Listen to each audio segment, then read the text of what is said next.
Bueno, a lo largo de nuestro estudio consecutivo del Evangelio de Lucas, hemos visto cómo los enemigos de Jesús, que en su gran mayoría eran parte de la crema religiosa judía, estamos hablando de los fariseos y los escribas.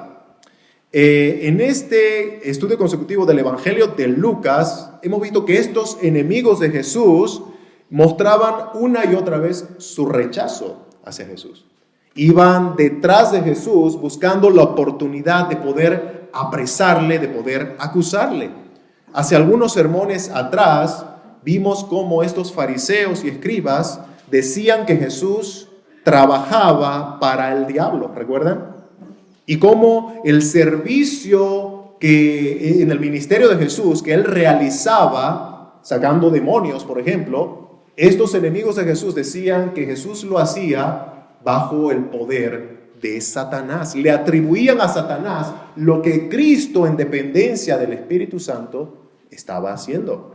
El pasado domingo, nuestro hermano Andrés predicaba sobre el pecado de este grupo de enemigos de Jesús, los fariseos y escribas, quienes fueron acusados por Jesús de ser hipócritas. Un pecado que tiene como raíz el temor al hombre.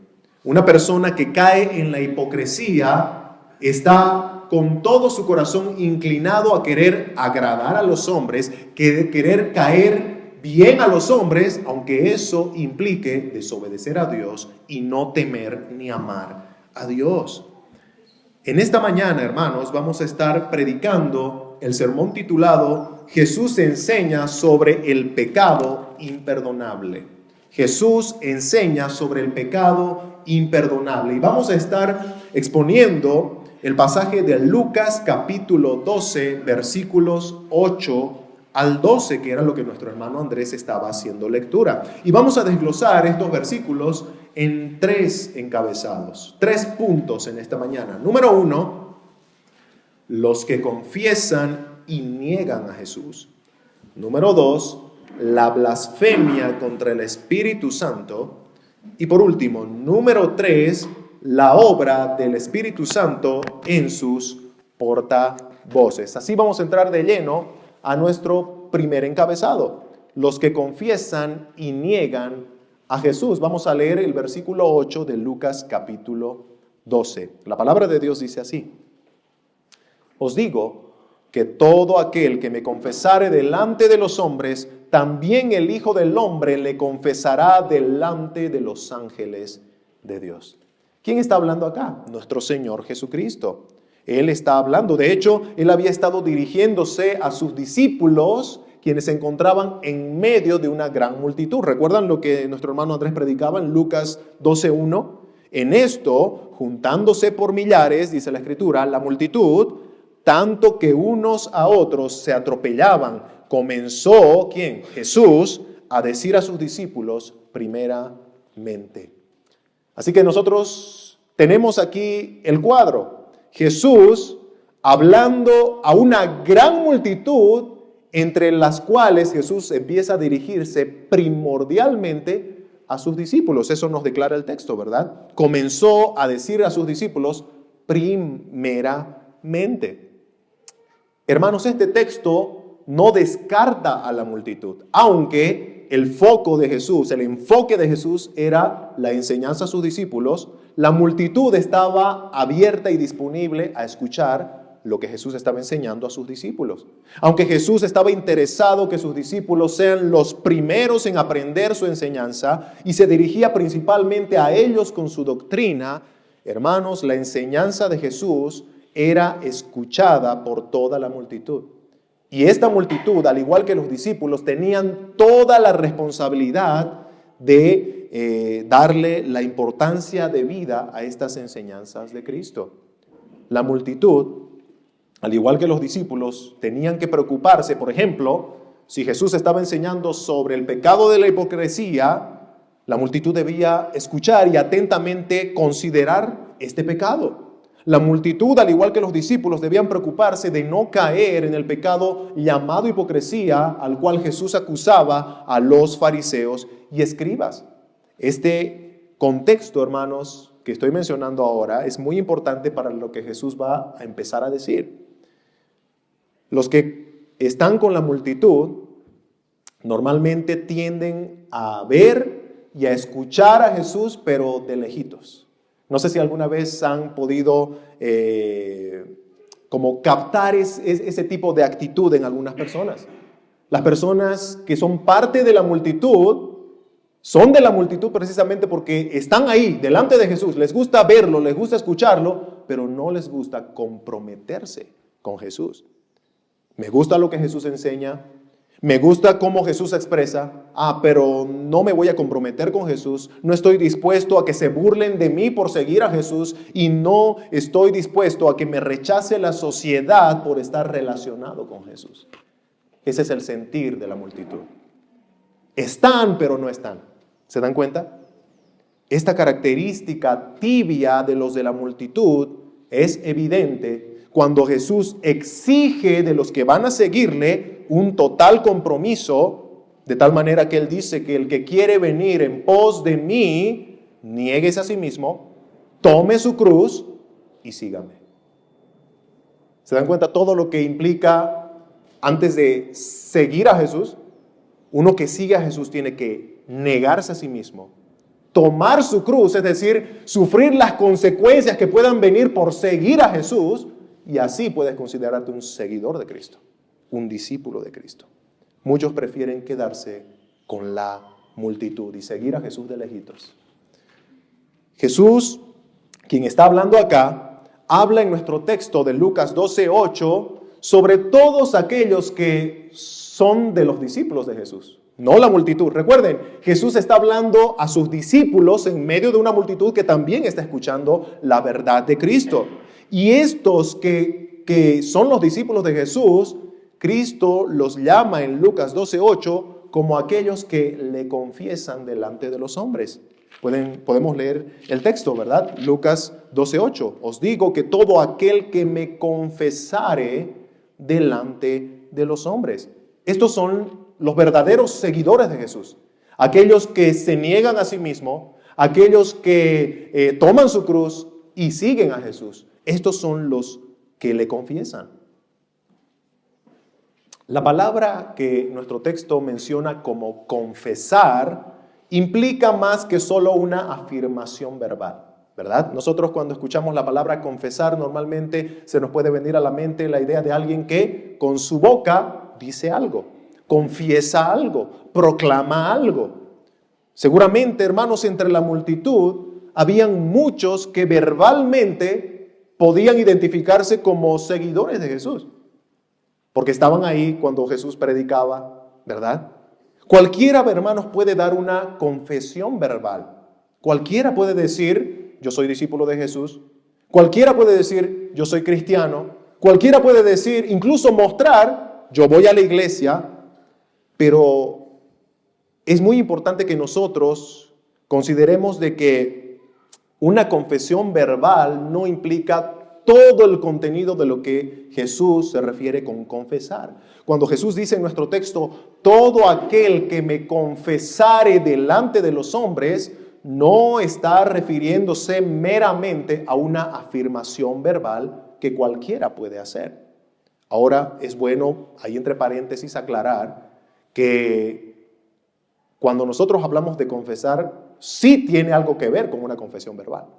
No estamos negando que una confesión tiene que ver con una afirmación verbal de algo. Porque nosotros, hermanos, como cristianos, debemos confesar de Cristo verbalmente cuando predicamos el Evangelio. Porque el Evangelio es un mensaje que se debe transmitir, comunicar de manera comprensible para las personas, proclamarlo de manera entendible para las personas, debemos predicarlo. Claro que cuando nosotros confesamos, implica de alguna manera una afirmación verbal, una confesión verbal, pero no lo es todo. Estábamos diciendo que cualquiera puede hacer una confesión verbal, ¿verdad?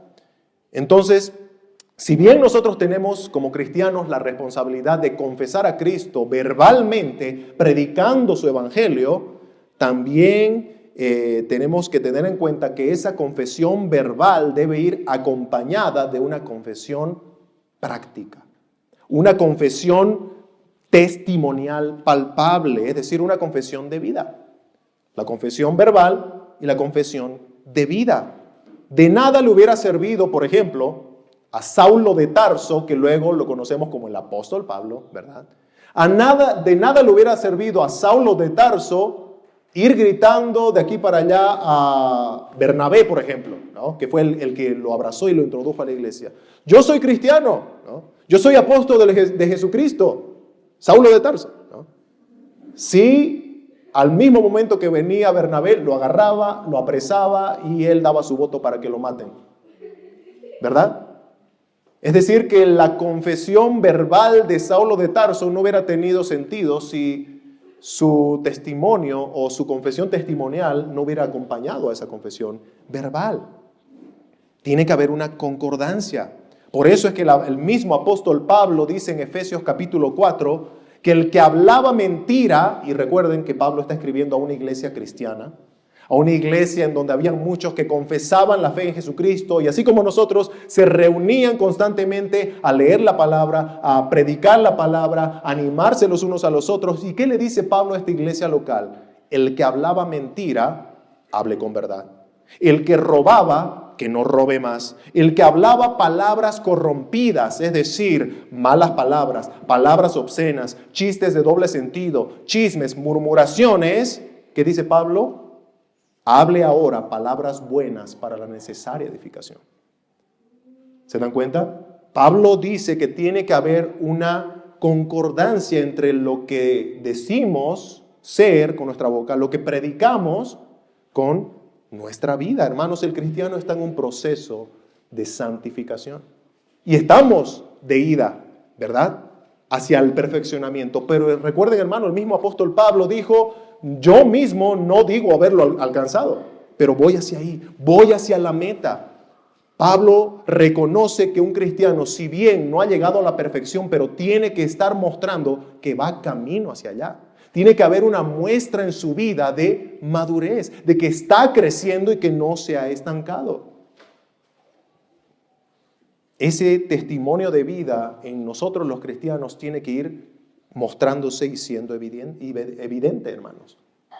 Y ya terminando tal vez esta parte, quería preguntarte como una forma de desafío, ¿no?, y consideración íntima. ¿Estás confesando de esta manera a Jesús? De manera verbal, predicando el evangelio a tus colegas, a tus compañeros, a tus amigos, a tus familiares. Como también estás confesando a Jesús de la manera testimonial, ¿no?, con un comportamiento que es digno del evangelio de Cristo, como dice Pablo a los filipenses. Hermanos, tenemos que ir creciendo en esa concordancia de el evangelio que predicamos, que proclamamos verbalmente, y vivir el evangelio en nuestras vidas. Entonces, es muy importante que, como el apóstol Pablo menciona a los efesios, ya no vivamos como vivíamos antes, sino que se vaya mostrando un cambio, ¿verdad? Por eso Pablo hablaba de la mentira, de las palabras corrompidas, del que robaba, etcétera, etcétera. Bueno, el Señor Jesucristo, cuando habla de estos que le confiesan así ante los hombres, Jesús dice: el Hijo del Hombre le confesará delante de los ángeles de Dios. ¿Ubican? El Hijo del Hombre les confesará delante de los ángeles de Dios. Ya dijimos alguna vez que el término Hijo del Hombre es una de las maneras en la que Jesús se refería a sí mismo, casi de mayor magnitud en los evangelios. Entonces, ese término es muy importante.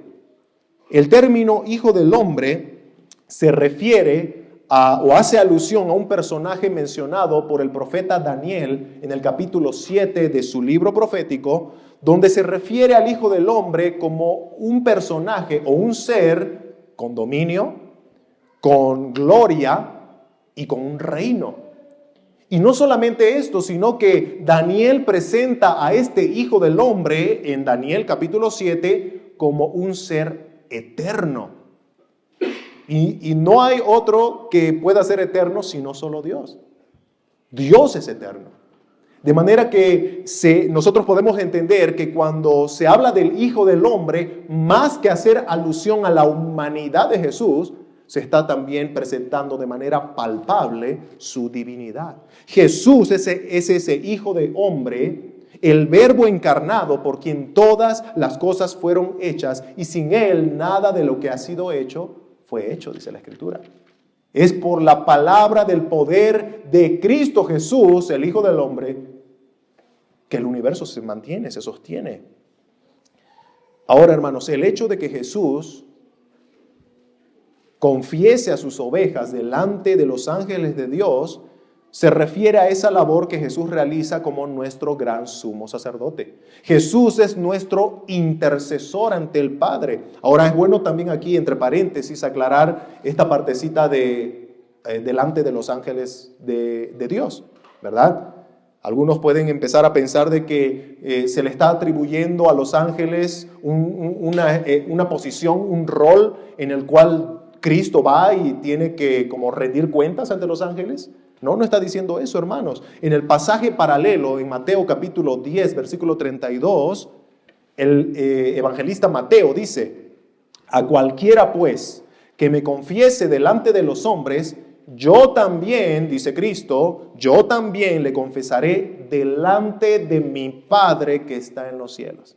Así que Mateo nos aclara la situación. Jesús está hablando de ir y confesar e interceder por los suyos ante el Padre.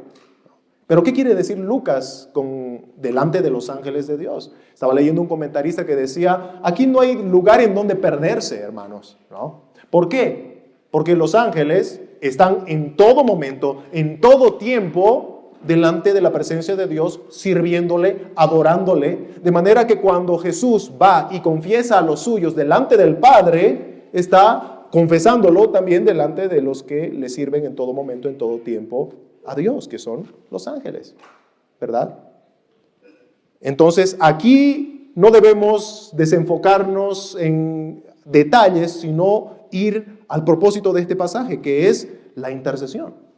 En esta porción, el propósito de que Jesús confiesa delante del Padre tiene que ver con su rol como sumo sacerdote. Hay un teólogo holandés llamado Wilhelmus A. Brakel que dice lo siguiente sobre la intercesión de Jesús. Dice, la intercesión es una tarea que corresponde al oficio de Cristo como sumo sacerdote. Dice la palabra de Dios en Hebreos 8:1. Esto lo escribe el autor: tenemos tal sumo sacerdote, el cual se sentó a la diestra del trono de la majestad en los cielos. Como sumo sacerdote, Jesús está en el cielo, dice este escritor. Como sumo sacerdote, Jesús está sentado a la diestra de Dios. La tarea de que se ocupa como sumo sacerdote es presentarse ante su Padre en nombre de sus escogidos, intercediendo por ellos. Así es que el oficio de Cristo como sumo sacerdote es interceder. Interceder, ¿se dan cuenta? Jesús está sentado a la diestra del Padre. ¿Y qué hace Jesús sentado ahí? Intercediendo. ¿Por quiénes? Por su iglesia, por su pueblo, por los suyos. Así como los sacerdotes en el Antiguo Testamento estaban a favor de su pueblo, hablando a Dios a favor de su pueblo, ofrecían sacrificios a Dios a favor de su pueblo. Ahora el gran sumo sacerdote, el perfecto sumo sacerdote, Jesucristo, intercede delante de Dios por los suyos, por su pueblo. Hermanos, este es un gran privilegio. Es un gran privilegio.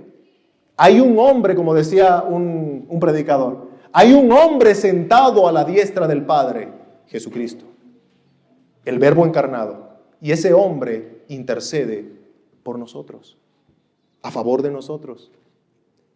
Este, hermanos, es un privilegio que tiene que ir cultivando en nuestros corazones gratitud, consuelo y seguridad.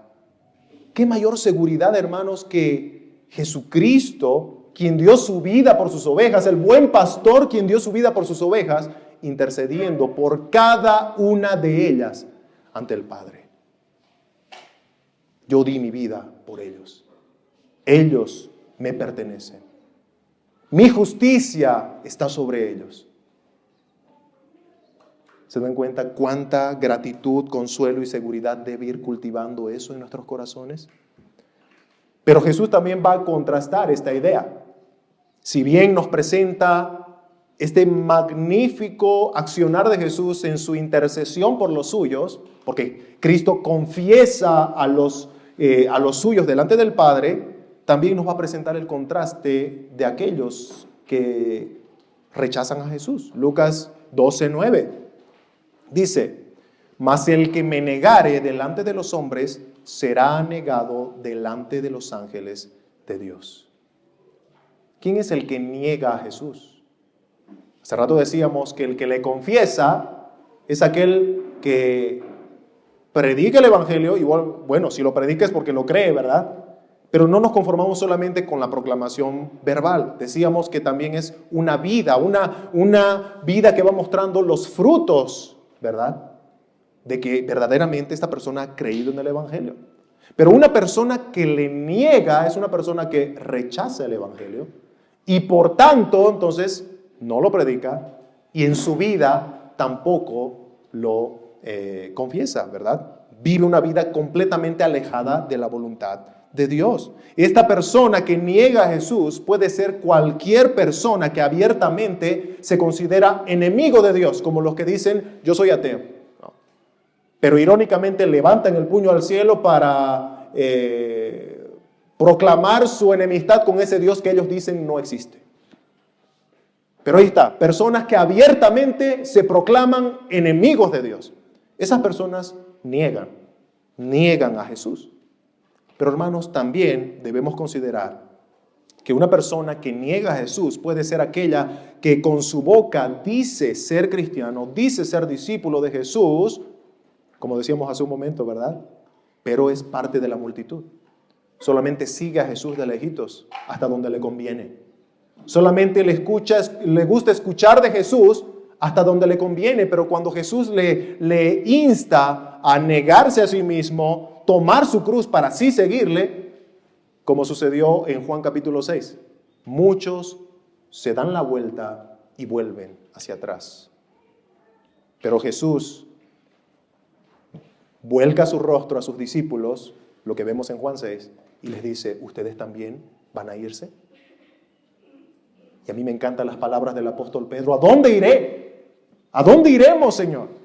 Si en ti tenemos palabras de vida eterna. Oh, hermanos, que el Señor nos ayude a no ser de estos que proclaman con sus bocas seguir a Jesús, pero que con nuestros frutos contradecimos nuestra profesión verbal.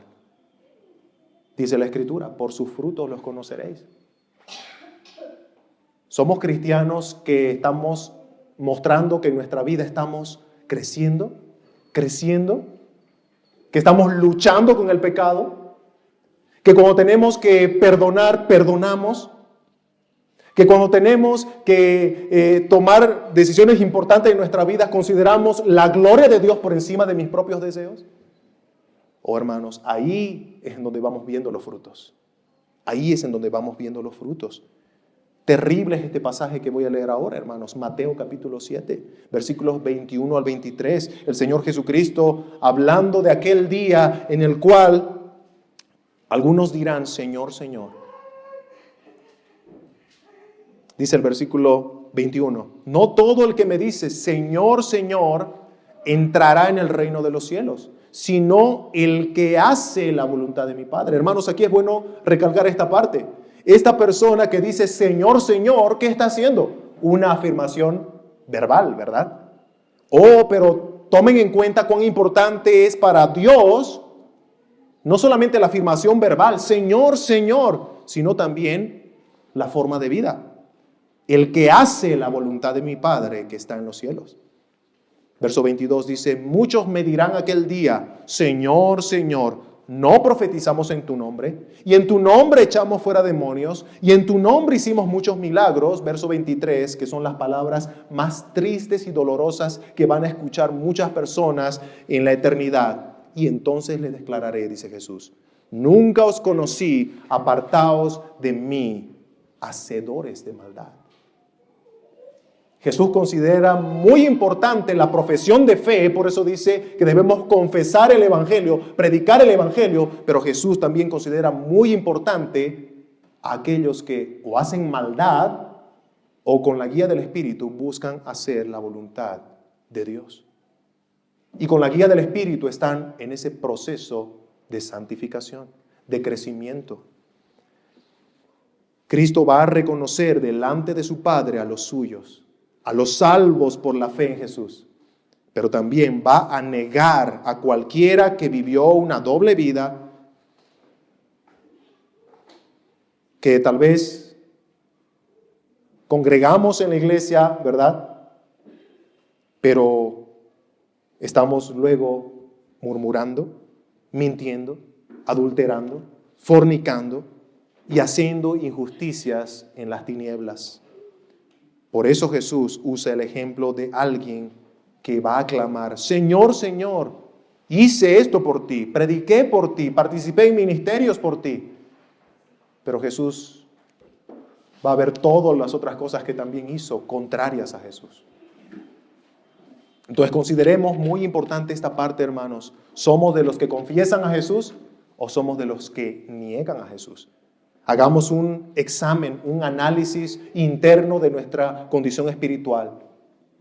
¿Soy de los que dicen Señor, Señor, pero aún están muertos en sus delitos y pecados? ¿O soy de los que está confesando a Jesús verbalmente y testimonialmente? Así pasamos a nuestro punto número 2. La blasfemia contra el Espíritu Santo. Lucas capítulo 12, versículo 10 dice: a todo aquel que dijere alguna palabra contra el Hijo del Hombre, le será perdonado. Pero al que blasfemare contra el Espíritu Santo, no le será perdonado. Algo interesante que podemos notar en este pasaje, hermanos, es que Lucas nos da un fuerte argumento en contra de lo que dicen algunas sectas refiriéndose al Espíritu Santo. Algunos dicen que el Espíritu Santo es solamente una fuerza impersonal, es decir, que no es una persona. Y si el Espíritu Santo es solo una fuerza y no es una persona, entonces mucho menos es Dios. Así que niegan la personalidad del Espíritu como también su deidad. Pero hermanos, este pasaje nos está hablando de un pecado que es considerado como un pecado terrible, y lo llama la blasfemia contra el Espíritu Santo. Yo pregunto, ¿cómo podría alguien blasfemar contra algo impersonal? ¿Cómo podría alguien pecar terriblemente, que es lo que se considera la blasfemia contra el Espíritu Santo, contra algo que es impersonal? Por ejemplo, ¿no? La blasfemia se ejerce hacia una persona que tiene voluntad, que tiene sentimientos, que tiene poder, que tiene palabra para expresarse. Tú no puedes blasfemar contra una silla, por ejemplo, ¿no? Y que se considere un pecado terrible. Estás blasfemando contra una silla, ¿no? Tú no puedes blasfemar contra una piedra, contra ningún objeto impersonal.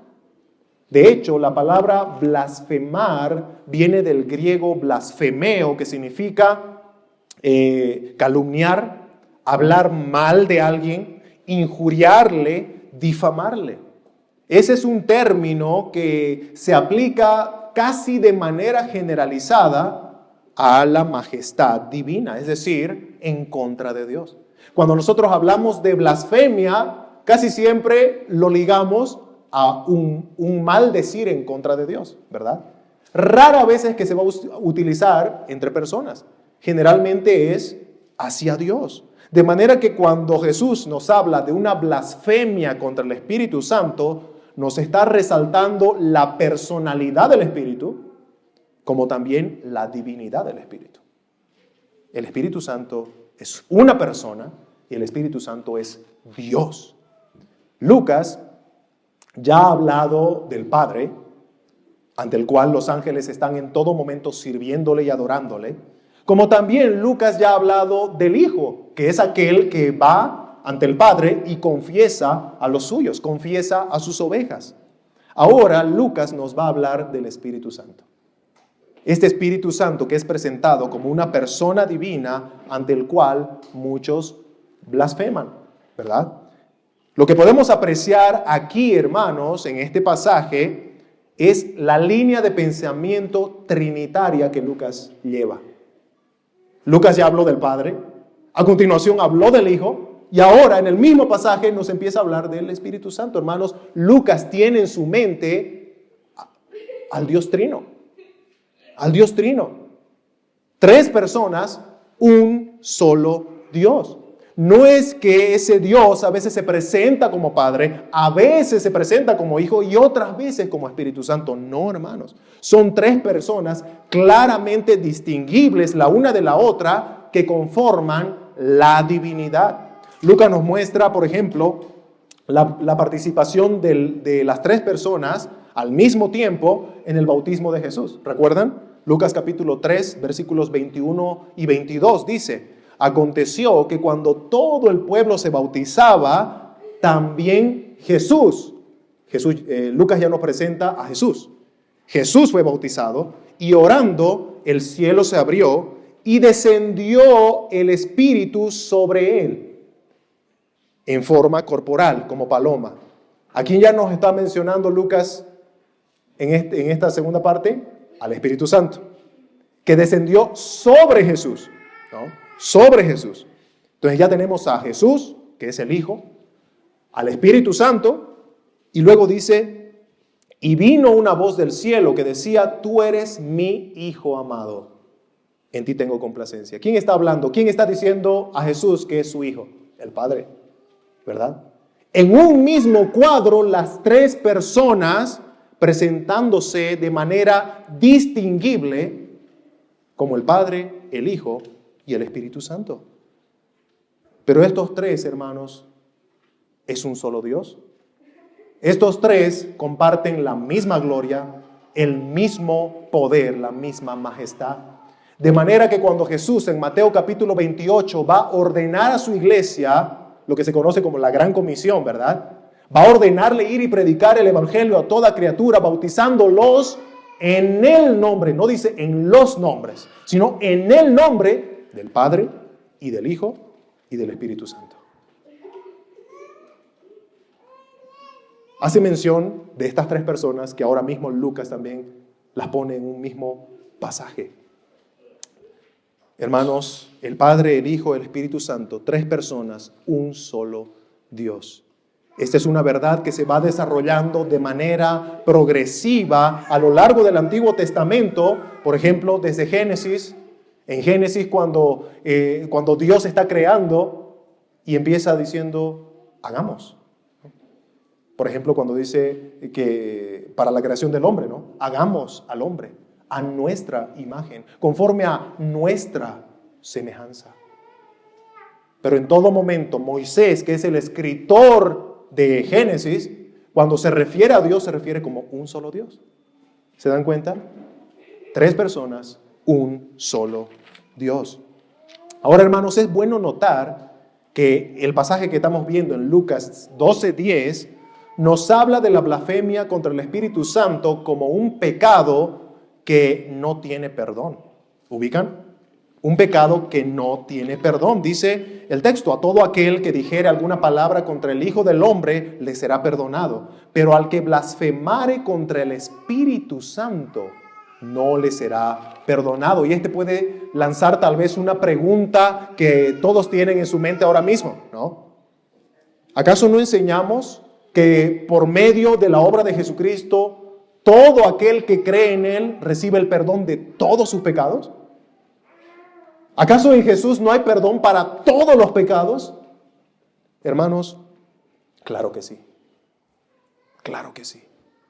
En Cristo Jesús hay perdón para todos los pecados, no importa cuán horrendos hayan sido. Si creemos en Jesús, nos arrepentimos de nuestros pecados, corremos a sus pies, hermana, hermano, déjeme decirle que sí hay perdón. Hubo perdón para David por su adulterio, Hubo perdón para David por su mentira, por su homicidio y por su hipocresía. Hubo perdón para el ladrón arrepentido al lado de la cruz de Jesús. Hubo perdón para Rahab, la prostituta de Jericó, que conoció y temió al Dios de Israel. Hubo perdón para Saulo de Tarso, que de ser un perseguidor de la iglesia y un enemigo de la cruz, llegó a ser hijo de Dios y apóstol de Jesucristo. Claro que sí, hay perdón para todos los pecados. Y la blasfemia contra el Espíritu Santo es llamado el pecado imperdonable porque es la última instancia de endurecimiento del corazón de una persona. Y más propiamente, es el endurecimiento del corazón de una persona que conoce de Dios y ha estado expuesto a toda la revelación de Dios. Una persona así y endurecida está blasfemando contra el Espíritu Santo. Personas que escuchan una y otra vez la palabra de Dios, conocen el carácter de Dios, conocen cuál es la voluntad de Dios, pero aún así deciden rebelarse en contra de la autoridad de Dios y su voluntad. Esas personas están blasfemando contra el Espíritu Santo. Dice un teólogo llamado William Hendrickson sobre este tema, dice: entre los oponentes de Jesús, fariseos y escribas, estaba completamente ausente el pesar genuino por el pecado. En lugar de arrepentimiento, pusieron endurecimiento. En lugar de confesión, pusieron conspiración. ¿Se dan cuenta? William Hendrickson nos está haciendo notar algo importante acá, hermanos. Jesús, en todo su ministerio, tuvo un roce constante con sus oponentes, los fariseos y escribas. ¿Quiénes eran los fariseos y escribas? Eran el grupo religioso de esa época, conocedores de las Escrituras, de tapa a tapa. Conocían todas las profecías en relación al Mesías. Y ahora ven a Jesús, en el cual se van cumpliendo una a una las profecías. Y ellos conociendo todo esto y Jesús teniendo todo ese arsenal de profecías y de cumplimiento de la palabra de Dios en él, aún así estos llegan a endurecerse tanto que dicen: no, es por el diablo que hace milagros, es por el diablo que saca demonios. ¿Se dan cuenta? Personas que conociendo la palabra de Dios se endurecen y dicen: no, no, no. Dice un comentarista: el rechazo deliberado de la verdad, esta parte es muy importante, el rechazo deliberado de la verdad es un rechazo decisivo al Espíritu Santo que puede llevar a una persona al arrepentimiento y la fe. Tal pecado intencional y desafiante hace que el perdón sea imposible. Hermanos, la blasfemia contra el Espíritu Santo es la persistente y tajante falta de fe en Jesucristo a pesar de conocer la verdad, a pesar de conocer de Jesús, a pesar de conocer que debo arrepentirme de mis pecados y huir de mis pecados. A pesar de todo el conocimiento que tengo, yo me cierro y digo no. Esa es una persona que ha llegado a la última instancia de endurecimiento del corazón. Y una persona que se cierra a pesar de conocer, tristemente ya no tiene dónde más, ¿no? Ya no tiene dónde más ir. Por eso es que se le conoce como el pecado imperdonable. Y así pasamos a nuestro último punto, punto número 3. La obra del Espíritu Santo en sus portavoces. Lucas capítulo 12, versículos 11 al 12, dice la Escritura: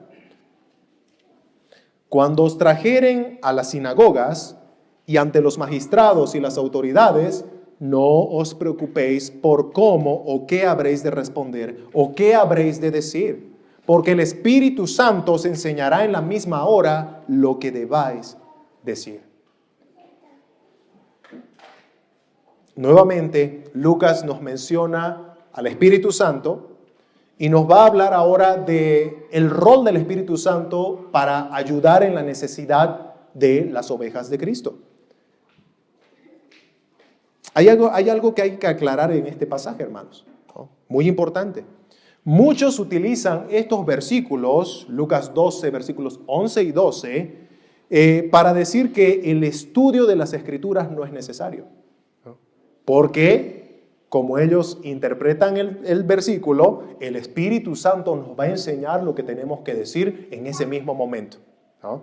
El problema, hermanos, es que estas personas sacan de contexto estos versículos y lo leen a medias para así poder concluir con sus enseñanzas erróneas. Ellos solamente leen desde esta parte: no os preocupéis por cómo o qué habréis de responder o qué habréis de decir, porque el Espíritu Santo os enseñará en la misma hora lo que debáis decir. ¿Y qué pasa si nosotros le decimos: no, hermano, tienes que leer tu Biblia, tienes que estar preparado para aconsejar bíblicamente, tienes que exhortar bíblicamente y para eso tienes que estudiar, tienes que consolar bíblicamente, enseñar bíblicamente? No, hermano. La Biblia dice que no nos preocupemos de eso, ¿no? Porque el Espíritu Santo me va a guiar en ese momento y me va a decir lo que yo tengo que decir. Hermanos, eso es muy irresponsable. Recuerden, ahorita estamos interpretando, leyendo el versículo a medias. Y estamos sacando una doctrina que luego se va a aplicar en mi forma de enseñar. Y hermanos, la enseñanza es muy importante en todo. En todo. Estaba escuchando a un predicador que decía que el mundo se mueve por medio de ideas. Erróneas o bíblicas, pero ideas al fin. Por eso es que ahora mismo esos que ahora predican, ¿verdad? O proclaman la mentira, ¿no? de la igualdad de género, el feminismo, ¿no ves? Como también el LGBTQ, etcétera. Hermanos, ¿qué están haciendo estas personas? Están proclamando sus ideologías y están tratando de acaparar la televisión, el internet, la radio. Están saliendo a las calles a hacer sus desfiles. ¿Por qué? Porque las ideas, las ideologías, interesantemente, entran a la mente. Entran a la mente, mueven el corazón. Entonces, hermanos, nosotros no podemos ser así de livianos con el tema de la enseñanza. Tenemos que estar bíblicamente preparados para poder enseñar bien, aconsejar bien, consolar bien, hermanos. Y esto lo digo con mucho respeto, ¿verdad? Con mucho respeto. Pero ¿cuántas veces nosotros queremos consolar bien, pero al final estamos siendo de tropiezo? Y no solamente de tropiezo, sino predicando falsedad. Yo recuerdo cuando perdí a mi hijito mayor de Adel, ¿verdad? Hermanos, con muy buena intención, pero miren, con este concepto de yo no me voy a preparar, yo no voy a estudiar, pero voy a ir a consolarle al hermano, ¿no? Y se acercan a consolarle y me dicen: hermano, no esté triste, ¿no? El cristiano no tiene que estar triste. ¿Verdad, hermano? El cristiano es un robot que no tiene sentimientos. El cristiano es un robot que no puede llorar. El cristiano es un robot que no siente, hermanos. Dios nos ha creado. El ser humano ha sido creado por Dios con sentimientos, con emociones, que sí debemos canalizarlas a la luz del Evangelio. Pero, hermanos, sentimos y lloramos y nos dolemos. Recuerdo otra persona que se acercó a quererme consolar y su consuelo fue: hermanito, no esté triste porque ya tiene un angelito en el cielo. Y estoy seguro que todos aquí hemos escuchado alguna vez, ¿verdad? La pregunta es: ¿será que eso es bíblico, hermanos? La Biblia dice que nosotros, si bien se nos puede comparar con que seremos como los ángeles, en el sentido de que en la eternidad no habrá casamiento, etcétera, pero hermanos, no nos convertimos en ángeles, no nos salen alitas cuando nos morimos, ¿verdad? Entonces, dense cuenta cuán importante es para consolar estar preparados bíblicamente.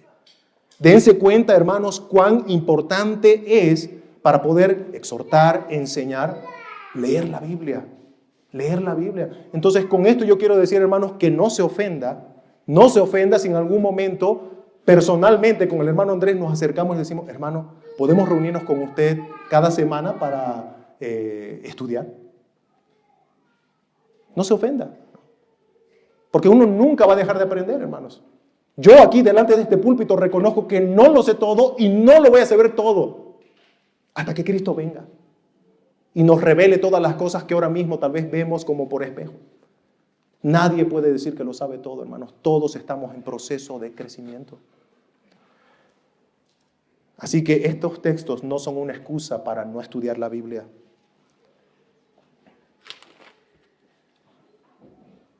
Este texto cobra su sentido completo cuando lo leemos con lo que dice al principio, ¿verdad? Cuando os trajeren a las sinagogas y ante los magistrados y las autoridades. Recién ahí habla, ¿no? El Espíritu Santo te va a guiar a decir lo que tengas que decir. ¿Se dan cuenta cuánto cambia poder leerlo completo? Está hablando en un contexto de persecución. De persecución. Obviamente tú no sabes cuándo va a haber una persecución, cuándo va a haber un problema, cuándo va a haber una dificultad, y no vas a estar preparando un sermón para ese momento en el que vas a estar delante del rey, ¿verdad? Para predicarle. No, o sea, está en un contexto específico. Y esto está dicho también a personas de un tiempo específico. Jesús está hablando a cristianos del primer siglo, los cuales por profesar la fe en Jesús, es decir, por confesar a Cristo ante los hombres, exponían perder sus propiedades, ¿verdad? Bienes materiales, exponían su libertad porque los metían a la cárcel por ser cristianos, y muchos de ellos exponían sus vidas. Los mataban. Nosotros, como cristianos de Occidente, tenemos libertad de predicar el Evangelio. No tenemos persecución como ahora mismo en el siglo XXI hay en Medio Oriente, hermanos. Ahí, en países como Turquía, persiguen a los cristianos. Entonces, nosotros tal vez lo entendemos diferente, ¿verdad? Pero hermanos, las palabras de Jesús son para tomarlas en serio. Tenemos que estar dispuestos a dar nuestras vidas por Jesús. Los discípulos de Jesús, en ese contexto de persecución y amenazas de muerte, fueron llevados ante gobernantes civiles y religiosos, fueron guiados por el Espíritu Santo para hablar delante de ellos con valentía el Evangelio de Cristo, fueron azotados, y aunque recibían amenazas, ellos, guiados por el Espíritu Santo, se alentaban unos a otros. Acudían al Señor en oración pidiendo denuedo. Esa es la oración que nosotros vemos en Hechos capítulo 3. Los discípulos acercándose a Dios en oración y diciendo: Señor, mira sus amenazas. Te pedimos, danos valentía. Danos valor. Hermanos, eso solamente lo hace el Espíritu Santo. Cualquiera agarra las maletas y se va. Ellos dijeron: Señor, danos valor. Danos valor. Alguna vez hemos contado aquí desde el púlpito la historia de Policarpo, el cual fuera discípulo del apóstol Juan. Y Policarpo, siendo ya anciano, fue llevado a un tribunal romano en donde el procónsul llamado Quadratus le incitaba a jurar a favor del gobernador, del emperador romano, y tenía que maldecir a Cristo para ser libre. Confiesa al César, confiesa al gobernador, al emperador, y niega a Cristo y vas a ser libre. Fácil. Oh, pero Policarpo respondió: llevo 86 años sirviendo a Cristo y ningún mal me ha hecho. ¿Cómo he de maldecir a mi rey que me salvó? En ese momento lo agarraron y lo quemaron vivo. Hermanos, él podía salir libre con solamente decir unas palabras, ¿verdad? Pero cuán importante es saber que el Espíritu Santo va a guiar a sus verdaderos hijos a proclamar de Cristo, aunque su vida dependa de ello. Aunque su vida dependa de ello. Conclusión, hermanos. Que en los momentos más adversos que puedas estar pasando en tu vida, el Espíritu Santo te guía a dar testimonio en palabra y conducta. En palabra para no negar a Cristo y para más bien decir que Cristo reine, y en conducta para tú mismo poner la cuerda tal vez en la horca. Y si tú, amigo, en esta mañana no tienes a Cristo como tu Señor y Salvador, déjame decirte que estás con la multitud que niega a Jesús. Estás con aquella multitud que niega a Jesús. Puede incluso que profeses con tu boca ser cristiano, pero lo niegas con tu vida. No te engañes. Porque, como dice el apóstol Pablo a los Gálatas, Dios no puede ser burlado. Por los frutos es que se conoce a un árbol. Un árbol de manzana da como fruto manzana. Un árbol de pera da peras. ¿Y qué frutos da el cristiano? El fruto del Espíritu. El fruto del Espíritu. Que se tiene que ir mostrando tal vez de manera gradual, pero irse mostrando cada vez más en la vida del cristiano. Uno que dice ser cristiano, pero que no se ve para nada fruto del Espíritu en su vida, automáticamente ya nos está diciendo qué tipo de árbol es. Y Jesucristo dice de eso. El árbol malo, entonces hay que cortarlo y quemarlo. Ya está hablando de la condenación. Oh, estimado amigo, si reconoces tu pecado, reconoces tu culpa delante de este Dios santísimo, si reconoces que eres merecedor del castigo eterno por causa de tu pecado, debes también saber que Cristo vino a salvarte. Jesús vino a salvar lo que estaba perdido. Murió en la cruz, sufrió la ira de Dios cargando tus pecados. Fue sepultado y resucitó de los muertos para darte vida eterna. Dar vida eterna a todo aquel que cree en Él. Jesús dice, el que cree en mí tiene vida eterna y ya no irá a condenación, sino que ha pasado de muerte a vida. Pero recuerda lo que dice Jesús, el que cree en mí. Por eso yo te digo en esta mañana, cree en el Señor Jesucristo. Cree en Cristo, mi amigo, que te está esperando con los brazos abiertos. Cree en Cristo que te va a recibir con sus brazos abiertos. Y Jesús al que recibe no echa fuera. Jesús no echa fuera a ninguno que arrepentido corre a sus brazos. Cree en el Señor Jesucristo y serás salvo.